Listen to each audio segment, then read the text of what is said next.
विद्या बड़ी या बुद्धि। किसी ब्राह्मण के 4 पुत्र थे। उनमें परस्पर गहरी मित्रता थी। चारों में से 3 शास्त्रों में पारंगत थे, लेकिन उनमें बुद्धि का अभाव था। चौथे ने शास्त्रों का अध्ययन तो नहीं किया था, लेकिन वह था बड़ा बुद्धिमान।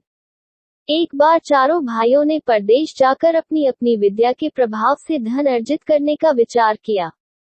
चारों पूर्व के देश की ओर चल पड़े। रास्ते में सबसे बड़े भाई ने कहा, हमारा चौथा भाई तो निरानपढ़ है। राजा सदा विद्वान व्यक्ति का ही सत्कार करते हैं। केवल बुद्धि से तो कुछ मिलता नहीं। विद्या के बल पर हम जो धन कमाएंगे, उसमें से इसे कुछ नहीं देंगे। अच्छा तो यही है कि यह घर वापस चला जाए। दूसरे भाई का विचार भी यही था, किंतु तीसरे भाई ने उनका विरोध किया। वह बोला, हम बचपन से एक साथ रहे हैं, इसलिए इसको अकेले छोड़ना उचित नहीं है। हम अपनी कमाई का थोड़ा थोड़ा हिस्सा इसे भी दे दिया करेंगे। अतः चौथा भाई भी उनके साथ लगा रहा। रास्ते में एक घना जंगल पड़ा। वहां एक जगह हड्डियों का पंजर था। उसे देखकर उन्होंने अपनी अपनी विद्या की परीक्षा लेने का निश्चय किया। उनमें से एक ने हड्डियों को सही ढंग से एक स्थान पर एकत्रित कर दिया। वास्तव में ये हड्डियां एक मरे हुए शेर की थीं। दूसरे ने बड़े कौशल से हड्डियों के पंजे पर मांस एवं खाल का आवरण चढ़ा दिया।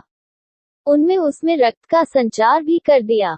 तीसरा उसमें प्राण डालकर उसे जीवित करने ही वाला था कि चौथे भाई ने उसको रोकते हुए कहा, तुमने अपनी विद्या से यदि इसे जीवित कर दिया तो ये हम सभी को जान से मार देगा। तीसरे भाई ने कहा, तू तो मूर्ख है। मैं अपनी विद्या का प्रयोग अवश्य करूंगा और उसका फल भी देखूंगा। चौथे भाई ने कहा, तो फिर थोड़ी देर रुको, मैं इस पेड़ पर चढ़ जाऊं, तब तुम अपनी विद्या का चमत्कार दिखाना। ये कहकर चौथा भाई पेड़ पर चढ़ गया। तीसरे भाई ने अपनी विद्या के बल पर जैसे ही शेर में प्राणों का संचार किया, शेर तड़प कर उठा और उन पर टूट पड़ा।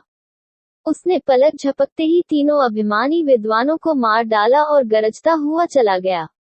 उसके दूर चले जाने पर चौथा भाई पेड़ से उतरकर रोता हुआ घर लौट आया। इसीलिए कहा गया है कि विद्या से बुद्धि श्रेष्ठ होती है। अगर आपको वीडियो अच्छा लगा तो सब्सक्राइब करें और शेयर करें एजुकेशन स्टोरी।